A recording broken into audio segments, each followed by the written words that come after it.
Good evening, everyone. Thank you all for your presence tonight. If you'll lend me your attention for a short little while here, I'll pull my PowerPoint back up because it closed while I was walking up to the podium. But in actuality, tonight I'm going to talk a little bit about goals, about what we can do while we're here on this earth. And, you know, classically, you might hear the New Year goals lesson, set your new goals for the year, your New Year resolutions, so on and so forth. And those things are all really good and really important. But that's not what I'm going to be talking about tonight. And it is appropriate that my grandpa led those songs about heaven, because to a lesser extent, I'm going to be talking about heaven tonight. But before I get to that, or really that's kind of a side note of what we're going to talk about, I'm going to talk about earth, what we do while we're here, you know, the goals that we set, and less of what we do specifically, right? Because how your life is going to turn out is very different on an individual basis, right? My life is consumed around medicine. My brother's life is consumed around robots, right? Those things line up maybe slightly, but not all that very much, right? But his life can be very well fulfilled alongside with my life and be very well fulfilled, but they're just completely different tracks, right? And that's fine. And what I would like tonight is for my lesson to apply to everybody's individual field, right? So you got to look through this lesson through the scope of your own eyes, right? How can this apply to me specifically? Me, Zach, me, Jared, me, Sam, me, McKenna, whoever. And again, setting those spiritual goals, I think, is really important, right? It's an easy way to grade yourself on how you grow as a Christian, how you perform through year in, year out, right? Check your goals from last year, compare them to this year. Are you at least performing to the same capacity that you're performing last year, right? And do you measure up to those things? And scriptural, biblical, Christian-like goals, those are all very, very important, right? Now, that's, again, largely not really what I'm going to talk about today. I'm going to talk about wealth, right? And that's something we dance around a lot, because there's a few quote unquote incriminating scriptures that we'll read through, a couple of them tonight. And so starting tonight, I'm going to ask you the question, what constitutes wealth? Well, that idea changes over time, right? And what's really neat about our current generation, and we've got lots of problems, especially with our culture, right? But what we can say that we've all seen, no matter how old or young you are, at least if you're somewhere around middle school age, you've seen a lot of change, specifically in technology, in our culture, and our lives, and the way that things happen, the way that things are. And what we constitute, what we consider, what we look at as far as wealth goes, our way of life, our possessions, things like that, has changed really quickly in a short period of time, right? Well, people older than me can say they've seen more than I have, but even in my short life, I've seen a lot of it. Now, I'm going to start with this question. Who all would consider a TV the height of luxury? Don't see a single hand in the crowd, right? Because that's just a staple in our house.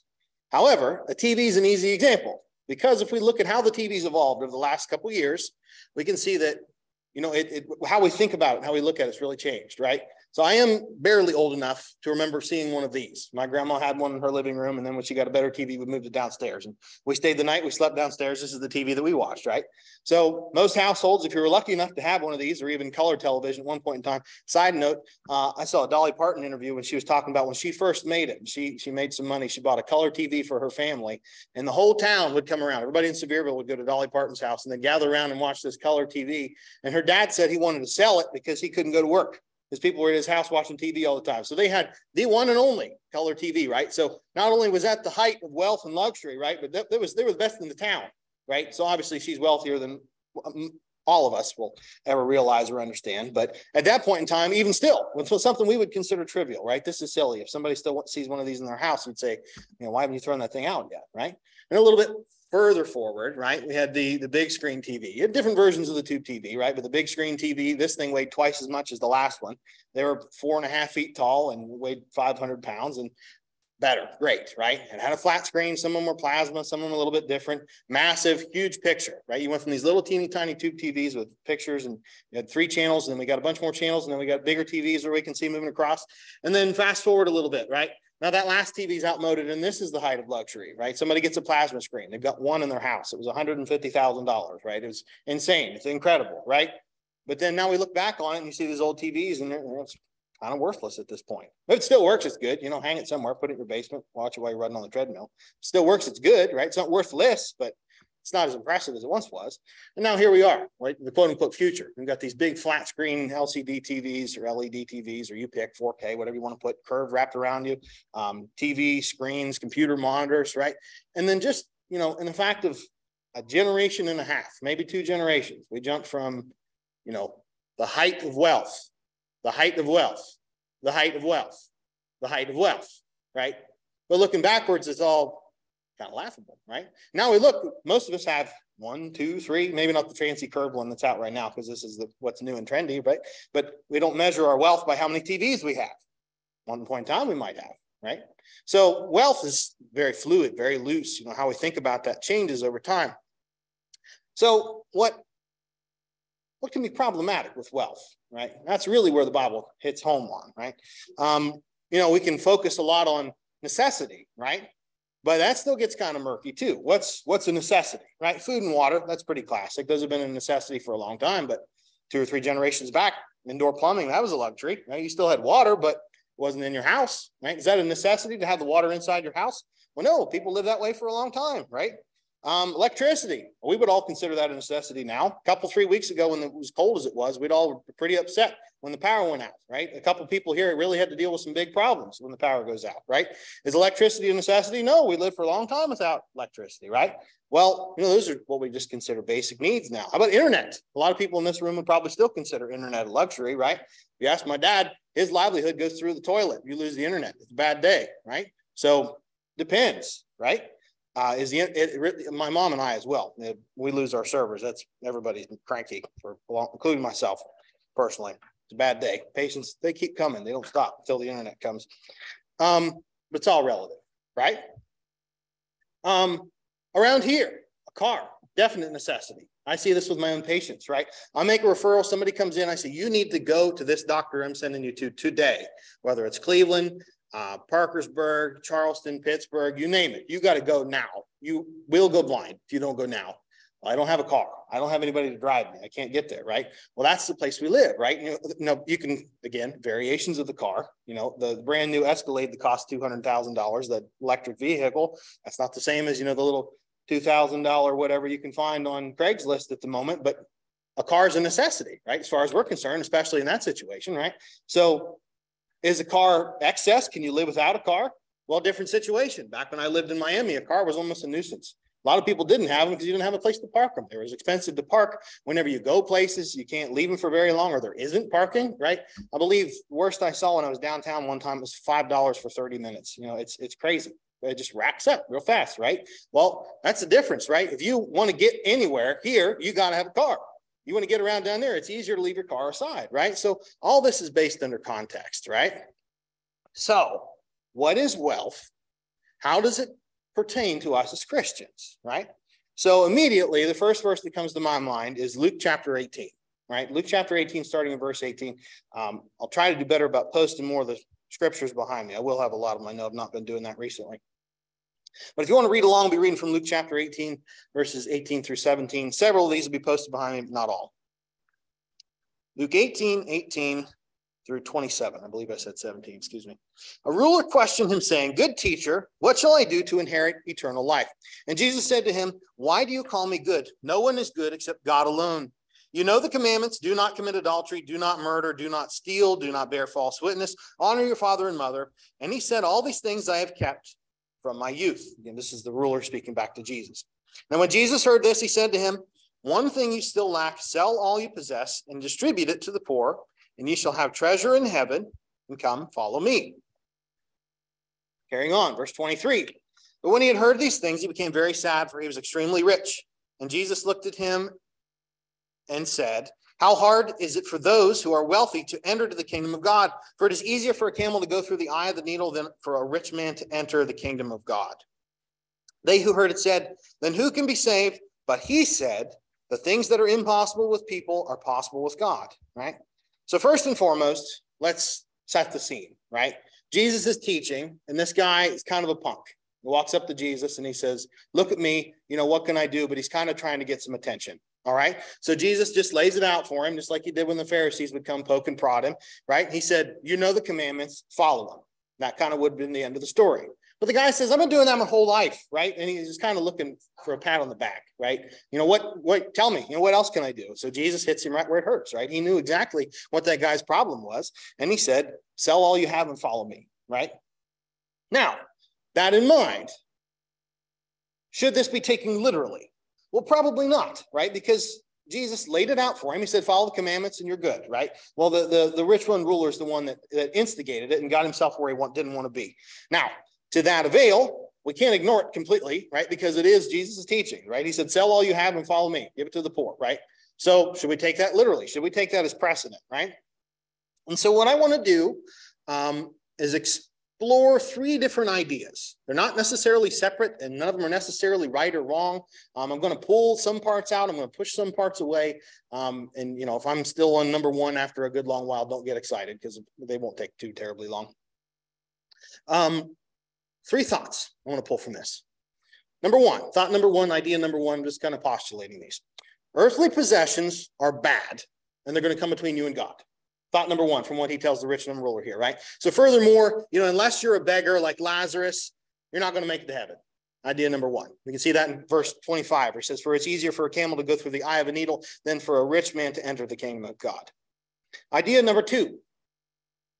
The world pales in comparison, this world pales in comparison to the next. Therefore, we're not to do anything in this life outside spreading the gospel. Focus on God, focus on the Bible, that's it, nothing else, right? Sell all you have, give it to the poor, follow me, end of story, right? Jesus wants us to live like monks in a monastery, live an existence in which all our time and our attention is consumed by nothing but the Bible, eat, breathe, sleep, God, Bible, Jesus, right?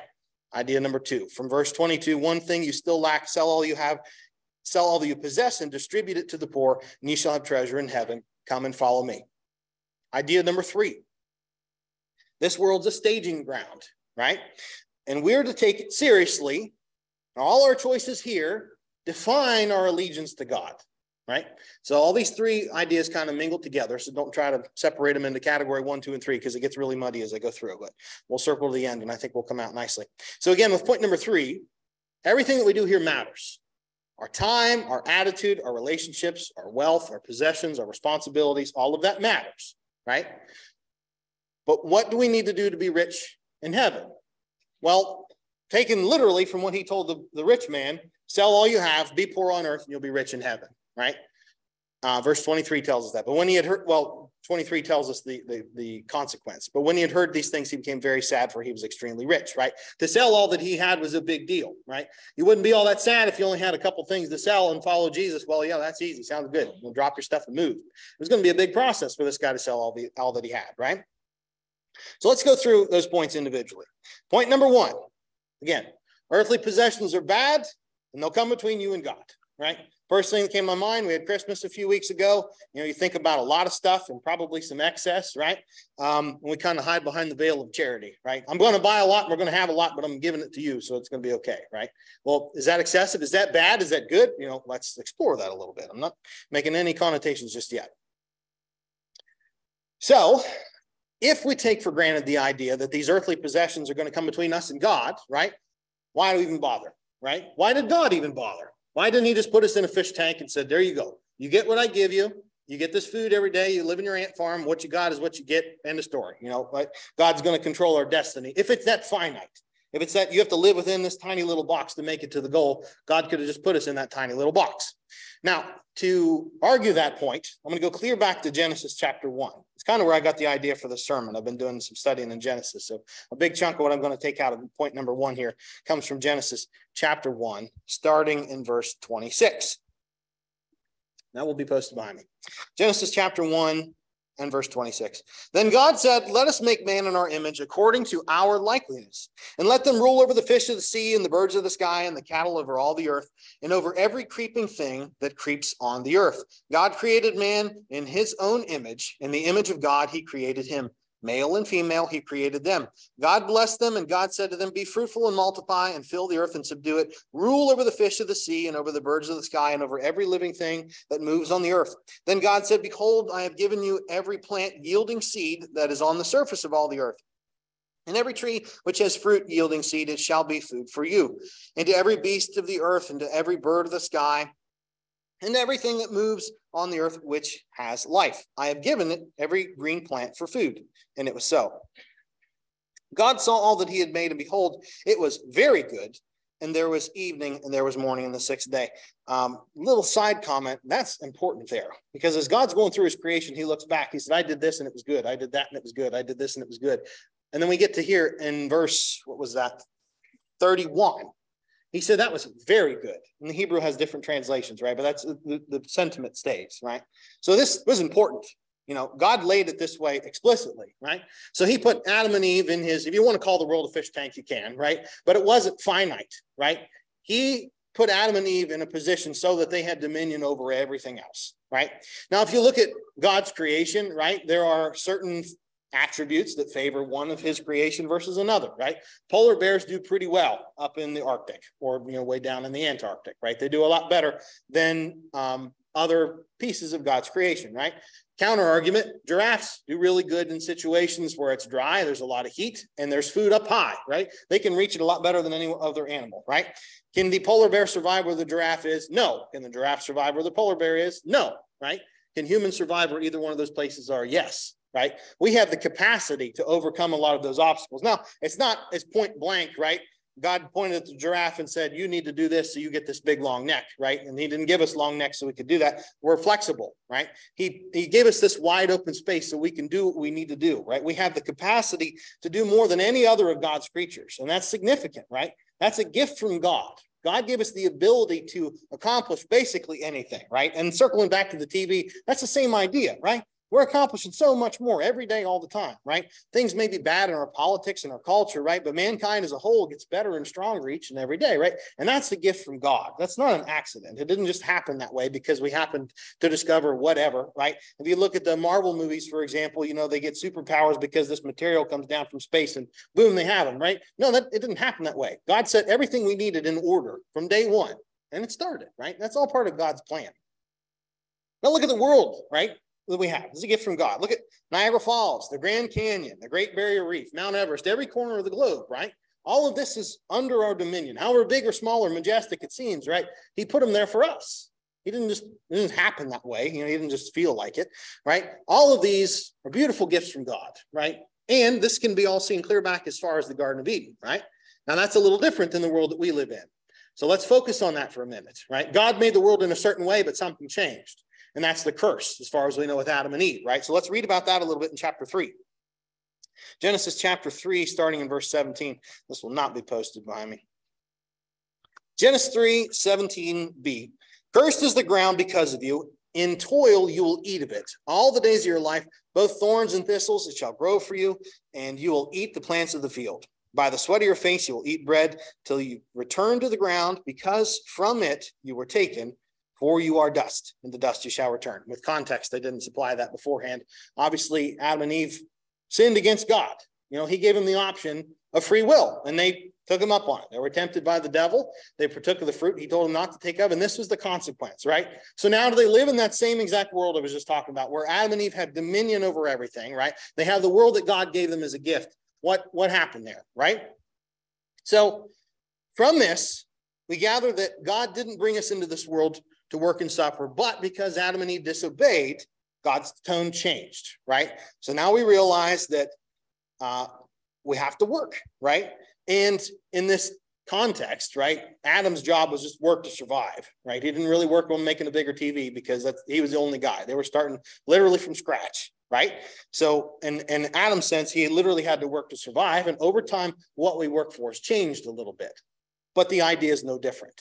We still have to work, right? God kept us on this earth to work, right? Now, there's a difference there. When we're talking about punishment, right? A curse could easily be involved in punishment in this sense, right? It's not particularly easy for anybody that's not omnipotent like God to curse someone, right? But the difference between a punishment and a curse is that a punishment is usually removal of some right or some physicality, right? When a little kid's punished, they have to go to their room and stay there. They lose their freedom in the house. When you're punished and you go to jail, you lose your freedom in society. You can't go around when you're punished for X, Y, and Z. Something's taken from you, right? In this context, something was not taken from Adam and Eve. We read a little bit backwards, actually. We see Eve's curse. Something was added to her, and that was pain and childbirth, right? What was added to Adam was the labor that he was going to have to do to stay in the world that God gave him, right? So the opposite could have, the advancement could have been worse, right? The wages of sin is death, as we read time in and time out from the Bible, right? Adam sinned, he deserved to die. Eve sinned equally. They both deserved to die. But God is merciful and loving. So he didn't kill him, right? There's no death here. He spared them, but he cursed them. So nothing was taken from them. Their lives weren't taken from them. Their quote unquote freedoms weren't taken from them. They were ensnared by sin, if you want to get really philosophical about it, right? But what was added was the curse. They didn't lose their dominion over the earth. They didn't lose all the gifts that God had given them, right? All that was added was that, Adam and furthermore mankind was going to have to work, right? That's what was added to them. Now, the absence of death or of a death sentence is not a free pass to life, okay? Just because they got away with it, again, doesn't mean that that's it, right? It's a narrow miss. We could have been awful bad, but God spared us the end. No, that's not it, right? So Adam's curse exists clear into the New Testament where we are now. Let's read a little bit from 2 Thessalonians chapter 3. 2 Thessalonians chapter 3, starting in verse 6. Now we command you, brethren, in the name of our Lord Jesus Christ, that you keep away from every brother who leads an unruly life, not according to the tradition which you have received from us, for yourselves know how you ought to follow our example. But because we did not act in an undisciplined manner among you, nor did we eat anyone's bread without paying for it, but labor and hardship we kept working night and day, so that we would not burden any of you. Now because we do not have the right to this, but in order to offer ourselves as a model for you, so that you would follow our example. For even when we were here with you, we used to give you this order: if anyone is not willing to work, then he is not to eat either. Right? These are the words of Paul. Okay, so I want to talk about Paul for a little bit. So very explicitly, at the end, I underlined it. If anyone's not willing to work, then he is not to eat either. Right? So we have an example of taking care of those who are less fortunate, right? But nowhere does it say that we should purposely put ourselves in the situation that we are the less fortunate, the one that needs to be taken care of, right? So back to the same idea that I postulated, right? We need to be the Lazarus. We need to be the poor. We need to be the afflicted, right? So we're poor here on earth. We can be rich while we're in heaven, right? Well, explicitly, Paul says no, right? You're going to survive. You're going to carry on. You're going to do this thing. You've got to carry yourself along, right? Nobody needs to carry you. It's nobody's job to carry you. 2 Corinthians chapter 11 elaborates a little bit more about Paul's perspective on himself. 2 Thessalonians is probably the best section of that. I'll read this aloud, not projected. 2 Corinthians 11 and 7. Or did I commit a sin humbling myself so that you might be exalted because I preached the gospel of God to you without charge? I robbed other churches by taking wages from them to serve you. And when I was present with you and was in need, I was not a burden to anyone, for when the brethren came from Macedonia, they fully supplied my need. And everything I kept for myself from being a burden to you, and will continue to do so. As the truth of Christ is in me, this boasting of mine will not be stopped in the regions of Achaia. Why? Because I do not love you. God knows I do, right? So again, Paul says it's not your job to take care of me, right? I've been blessed gratefully, and somebody did take care of me before that, and I'm not going to, take advantage of that, right? I'm going to make do with what I have, the blessings that I have from the last congregation. I'm going to make use of them, right? I'm not going to waste any of this stuff. I don't deserve this, but even when I do get it, I'm going to make use of everything that I have, right? I'm going to work for what I need, right? But whatever blessings I'm given on top of that, I need to make use of as if I did work for it, right? So again, several messages here, right? Paul says Paul, through example, told us not to be a beggar, but to provide for yourself, right? And also, explicitly make use of what you already have. So, is it bad to have things, right? Well, quite easily you could say, no, it's not bad to have food. It's not bad to have water. It's not bad to have shelter, right? It's not bad to have things in general, right? Maslow tells us that we can't really be people. It's called self-affirmation, right? We can't be the people we're built to be if we don't have those things, right? But you can take it a step further, right? And we can kind of split a line down the middle and say, well, is it bad to have the biggest, fanciest TV or the biggest, nicest car or the biggest, nicest house, right? Or the fanciest tools, whatever you want to insert there, right? But those two things come together at some point, right? And where do we draw the line? Well, that's a good question. And I think a lot of it has to do with intent, right? We can get this from context from Paul here. It's not what you have. It's what you do with it. It's what you plan to do with it. It's how you live your life with the possessions that you have. That was point number one. Moving on to point number two. This world pales in comparison to the next. Therefore, we're to do nothing in this life outside spreading the gospel. Again, move into the monk monastery, sit there and put our nose in the Bible until we fall asleep, wake up tomorrow, do the same thing again, right? I think we touched on this idea a little bit with God's curse, right? Again, I kind of elaborated on how God's gift to the world was the world, right? And the gift was not removed, but something was added. And what was added was the fact that we don't have to leave the world. We didn't die. The world didn't die around us, right? But the idea was added that we had to work for the gift that God had given us from. And we had to work continually, day in and day out, right? And through, again, Paul, the example he gave us in 2 Thessalonians and 2 Corinthians, we understand that we should have a hand in our own sustenance, even though everything we have is a blessing from God, right? So far we've landed on the idea that having things is not inherently sinful, right? But what comes to mind is a passage I use, I think, way too much, so I'm not going to read the whole thing inside and out, but I will project behind me the parable of the talents, specifically the very end, Jesus' perspective on things, right? This one instance where we can think about somebody who had something and what happened to them, what they did with it, what's going on, right? So for context, just to not read the whole thing, anyone not familiar, there was a rich man. He gave various amounts of money to 3 different guys. The first 2 made more money with it. The second one buried it, gave the money back that he had, right? Now let's read what Jesus says after that, starting in verse 25. Starting verse 26. But the master answered and said to him, "You wicked, lazy slave, you knew that I reap where I do not sow and gather where I scattered no seed. Then you ought to have put the money in the bank, and on my arrival I would have received my money back with interest. Therefore, take away the talent from him and give it to the one who has 10 talents. For to everyone who has, more shall be given, and he will have an abundance. But from the one who does not have, each what he does have shall be taken away. Throw out the worthless slave into the outer darkness, into the place where there'll be weeping and gnashing of teeth." He uses really strong language about this guy, right? And this guy didn't do anything wrong, right? He did, right? We learned from Jesus' context what the wrong was, right? But objectively speaking, he said, "Here's my money, do something with it." And he said, "Okay, I'm going to protect it. I'm going to guard it." That was his stance, right? But when the rich man came back and he said, "Okay, what'd you do with it?" He said, "Well, I didn't do anything with it, but I kept it safe. I still have it. It's still here for you. It's yours. It's not mine. So take it back." Right. And he said, "Well, why did I bother giving it to you in the first place? Right? I gave it to you so that you could do something with it. So you could make something of yourself. You could make something of this money. And in turn, it's going to help me back." Right. That's how capitalism works. That's how the way of the economy works. Right. So the safest option is for us to go to that monastery, to live in our corner of the world, to not do anything other than study the Bible, memorize the Bible, forwards, backwards, inside out, understand what's going on, and know everything there is to know. I'm going to know it all. I will be the Bible. I will be a walking version of the Bible. But if you're sitting in the closet in the dark, what good is that, right? You have it. You still have that talent. You protected it, right? But you didn't do anything with it, right? So clearly this isn't what God wants us to do, right? Proverbs chapter 19 and verse 15 says, "Laziness casts into a deep sleep, and an idle man will suffer hunger," right? Jesus used the word, you wicked, lazy slave, right? That's pretty strong language, right? Especially for someone who objectively didn't do anything wrong, right?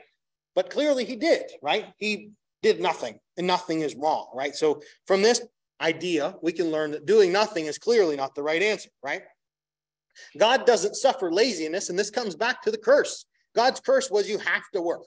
You don't have a choice in it. You have to work. You have to do something. Whether that's physical, whether that's for the gospel, you have to produce. You have to work, right?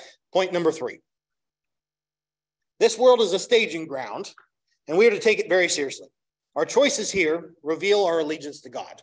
Not a whole lot to contradict here. This is just kind of more of a sentiment that I took away from it. Matthew chapter 25, I do not have it posted if you care to turn there. Matthew 25 and 35 through 40, we'll read that in a minute. So, fair enough. Jesus says everybody needs to provide for himself. If you don't work, neither will you eat, right? Speaking about the rich young ruler, back in verse 22 of Luke chapter 18, you don't have to flip there, our Bible verse here, or scripture reading rather. "One thing you still lack, sell all that you possess and distribute it to the poor, and you shall have treasure in heaven, and come and follow me." give to the poor. Well, that sounds a little bit like socialism, right? We see that a lot in our current culture, right? And most people, I think, in this crowd would lean kind of away from that thing because we know through history what's happened with socialism, what's happened with the left end of politics, how things are going, right? But was Jesus a socialist? I think so. Let's read what it says in Matthew chapter 25. Matthew 25, starting at 35. For I was hungry, and you gave me something to eat. I was thirsty, and you gave me, pop-ups. And you gave me something to drink. I was a stranger, and you invited me in. Naked, and you clothed me. I was sick, and you visited me. I was in prison, and you came to me. Then the righteous will answer to him, Lord, when did we see you hungry, feed you thirsty, and give you something to drink? And then when did we see you a stranger and invite you in, or naked and clothe you? When did we see you sick or in prison and come to you? The king will answer and say to them, truly I say to you, to the extent that you did to one of these brothers of mine, even the least of them you did to me, right? Explicitly, he tells us right there to be socialistic, right? Take what you have and share it with other people, right? Now, as far as the politics go and the government goes, if you want to talk for 2 or 3 hours after church, I'd be happy to, right? That's a different story, right? And a lot of the problems we have with the institutional socialism is the corruption. Because there's usually somebody that makes out better than the whole idea of it, right? That's why Jesus cast this on us individually. It's your job to be a socialist. It's your job to take what you have and spread it to other people. Statistically, people that are conservative, either politically or religiously, do donate more than people who are not conservative. That's a fact. That's a side note also, right? But that's that's his command, right? Our job is to take what we have and share it with others. Now, let me ask that question again. If this whole idea about having stuff is bad, right? How can we share if we don't have anything to give, right? If we're supposed to be that that we're supposed to be that sad, poor, crippled Lazarus in the corner, right? Or we're supposed to be that monk that's quiet and keeps to himself in the corner, and we don't do anything with our life, we don't produce with our life, how can we have anything to share? How can we clothe Jesus when he's sick and naked and tired and hungry, right? We can't. Our job while we're here on this earth is to produce something. It is to work, right? We have our life to live, right? With the mindset to achieve as much as possible, but we have to keep the moral compass that if we lose it all, it doesn't matter because it's all a blessing from God anyways, right? So work hard, do a lot, gain a lot, make a lot, but share a lot, give as much back as you're giving, right? Don't just sit there and say, well, I don't have anything to give, so I don't have to worry about sharing. If I'm poor and I don't have anything, then, there's nothing to share, or I can just receive, right?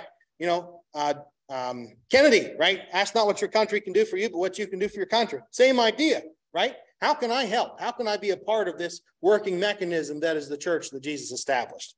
A couple more verses and the lesson will be yours. 1 Timothy chapter 5, starting at verse 3. I'm a whole slide behind, forgive me. 1 Timothy chapter 5, 3 through 8. Honor widows who are widows indeed. But if any widow has children or grandchildren, they must first learn to practice piety in regard to their own family and to make some return to their parents. For this is acceptable in the sight of God. Now she who is a widow indeed, who has been left alone and has fixed her hope on God and continues in entreaties and prayers night and day. But she who gives herself to wanton pleasure is dead even while she lives. Prescribe these things as well, so that they may be above reproach. But if anyone does not provide for his own, and is especially for those of his household, he has denied the faith, and worse than an unbeliever. Is worse than an unbeliever. That's, again, really strong language. Every verse I've used is really harsh here. And there's not a whole lot of ambiguity in this stuff, right? And explicitly, it's interesting they pick the idea of a widow here, right? Because usually we think about, especially in biblical times, somebody who's helpless, her husband's gone, kids are gone, family's gone, we don't have anything. Well, he said that might be the case, it might not be the case, right? So you need to be explicit about this. And if somebody has somebody that should be taken care of, and that person's job is to take care of them, right? Now they have an assignment, not only be productive and to give and to share and to do things, right? But you've got one more person you're supposed to take care of, because now you're responsible for them the way they were responsible for you, right? So that's important for the young as it is the old, right? But the very end of there is important for everybody, right? But if anyone does not provide for his own, and especially for those of his household, he has denied the faith and is worse than an unbeliever. Again, really strong language there. Worse than an unbeliever, right? So let's recap those three ideas. What's the issue with hiding in your tree house, right? Reading your Bible every day, right? Well, then you're stuck by yourself and you not around anybody to give anything to anybody, right? Not only do you not have anything to give, but you don't even have the opportunity to give because you're sequestered, right? And again, same thing goes along with that. What's wrong with having things in general, right? Well, nothing, as long as you have the idea that it's a gift to you anyways, right? It's not mine to get, it is mine, but it's mine to give away, right? It wasn't mine in the first place. So I shouldn't be sad when I don't have it anymore or when I lose it all, right? So nothing's wrong with acquiring these possessions as long as you don't get entangled with them and attached to them, right? Like the rich young ruler was back in Luke, right? And lastly, why should we even bother to work for things, right? So we have something to share. And that's the whole moral of my lesson tonight. The idea to work is to accomplish something, right? Whether that's physical in this life or even more importantly in the church. Why should you work in the church? To produce something, right? You shouldn't just go, say I do something in the church just to say I'm active and I participate, right? We need to have a goal, right? I'm going to teach this class because not all my kids are baptized yet, right? I'm going to do, we're talking about putting the bread back out. I'm going to make the bread so that we can have a successful service today and worship in the glory of God, have a decent and ordered service, right? Whatever you're doing, have some kind of mindset for it. I'm going to achieve something with this. I'm going to share something. I'm going to produce something. I'm going to do something. We'll turn back to Luke, and this time in chapter 12, to close out the lesson, and the lesson will be yours. Luke chapter 12, starting in verse 41. Peter said, Lord, are you addressing this parable to us or to everyone else as well? And the Lord said, who then is the faithful and the sensible steward whom his master will put in charge of his servants to give them their rations at the proper time? Blessed is the slave whom his master finds so doing when he comes. Truly I say to you that he will put him in charge of all his possessions. But if that slave says in his heart, my master will be a long time in coming, and begins to beat the slaves, both men and women, and to eat and drink and get drunk. Verse 46 says, the master of the slave will come on the day when he does not expect him, and the hour he does not know, and will cut him in pieces and assign him a place with the unbelievers. And the slave who knew his master's will and did not get ready or act in accord with his will receive many lashes. But the one who did not know it and committed deeds worthy of a flogging will receive but few.